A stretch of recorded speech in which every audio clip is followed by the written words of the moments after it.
This world is not what we have been told. And it wasn't until about 2 years ago when I started exploring what the stars actually look like that I figured out where we truly live and why they try to hide it from us. You see, this is the star Sirius, otherwise known as the Dog Star. And I truly believe I am the first person in the world to figure something out about it. Because once I realized that a star wasn't a burning ball of gas quintillions of miles away, and I started looking closer, well, what I found blew my mind. And what I found were literal images of dogs in the dog star, Sirius. And I'm going to point a few out here. And some of them are as clear as day, like that. Two eyes and a nose. There's two dog heads right there next to each other. And believe me, I realize how ridiculous it sounds. And believe me, I verified this through other people's cameras, through telescopes. There are always dog images that cycle through the star Sirius. In every single glitter or shimmer of light, there is a different dog that pops up. But I soon realized that the stars weren't the only place that the dogs were showing themselves. Because a year later, almost to the day, I had been praying and fasting for 3 days, in fact, and asking the Heavenly Father to show me a sign that my dog who had passed the year prior was okay. And out of nowhere, filming these crepuscular rays that simply prove that the sun is local, I noticed something. And I noticed something that looked so familiar that I knew exactly what it was. You see, you might not see that yet, but in a second, you will.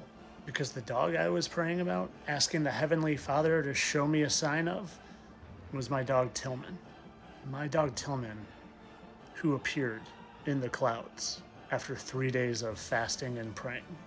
But the story doesn't end here, because not only have I seen dogs in the stars and in the clouds, but I saw dogs in water, clear as day. And I'm going to show you again what I mean.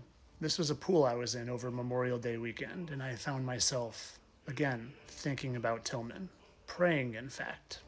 And because of the experiences I had already had up to this point with seeing dogs in stars and seeing dogs in clouds, I decided to film the water that I was sitting by. And I bet you'll never guess what I found. As my dogs both just let out big sighs of something, because they know. But here it is, right here. And sure, you can call this pareidolia or whatever you want. But just wait until I show you the comparison yet again. Tillman, again, that dog I was meditating on and thinking and praying about, and that water. That water that I just happened to be filming while praying about him. There's even another little guy in there that looks a lot like my first dog Briggs, with eye and nose and his mouth open. They were best buddies. Now, what does all of this mean? I've got a lot of thoughts on it. My first thought is that water is created by God. It's an extension from God, and I think He can communicate through water. Two, I think water is alive. It has a memory. It acts as a mirror to the past.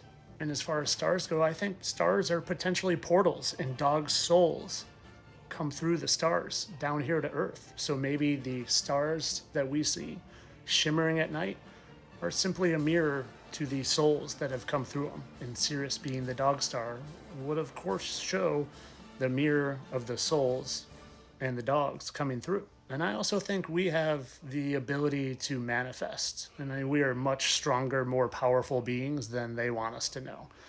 Now I want to show you something else.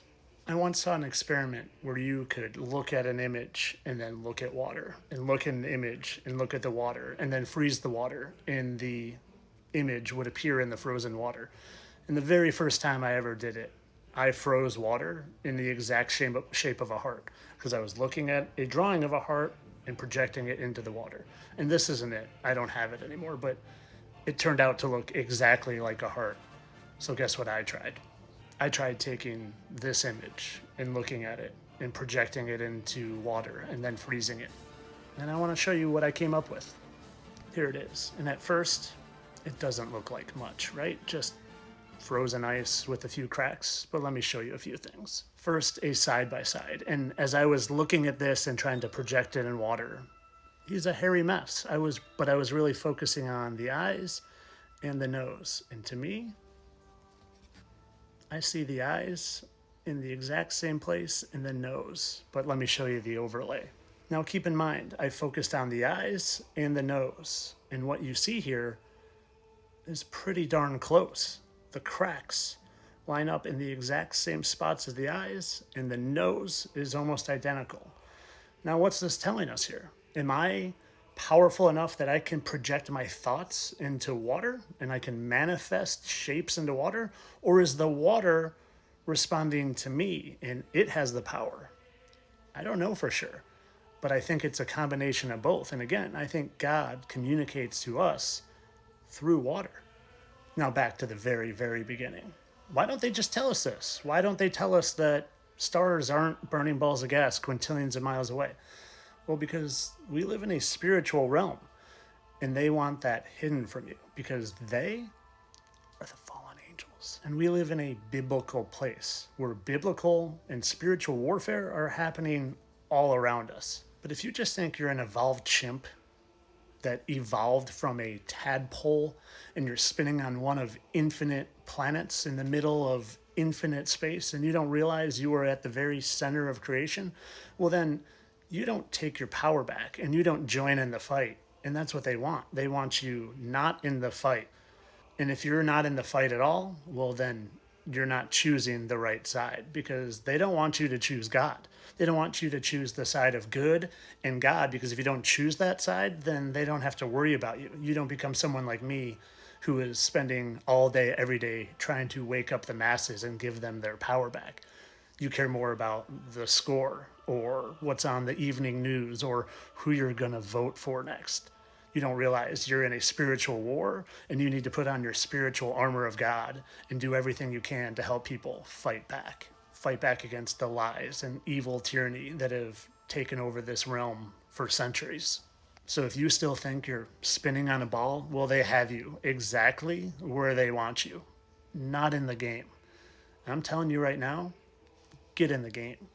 Realize that stars aren't what you thought. And as crazy as it sounds, there are dogs in the stars. And you are a powerful, spiritual, infinite being. And that's the secret to it all. They don't want you to know that because if you know that, then you take back all your power and you fight against the fallen that are here fighting against God.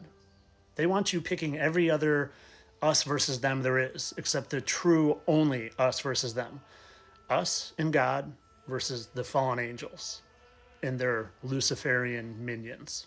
They're Luciferian minions who preach that Lucifer is the good guy because he tried to save us and enlighten us and give us wisdom and technology. Well, if you believe that, again, they have you exactly where they want you.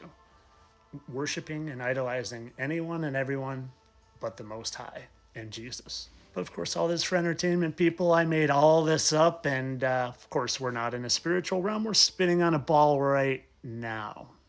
Entertainment only.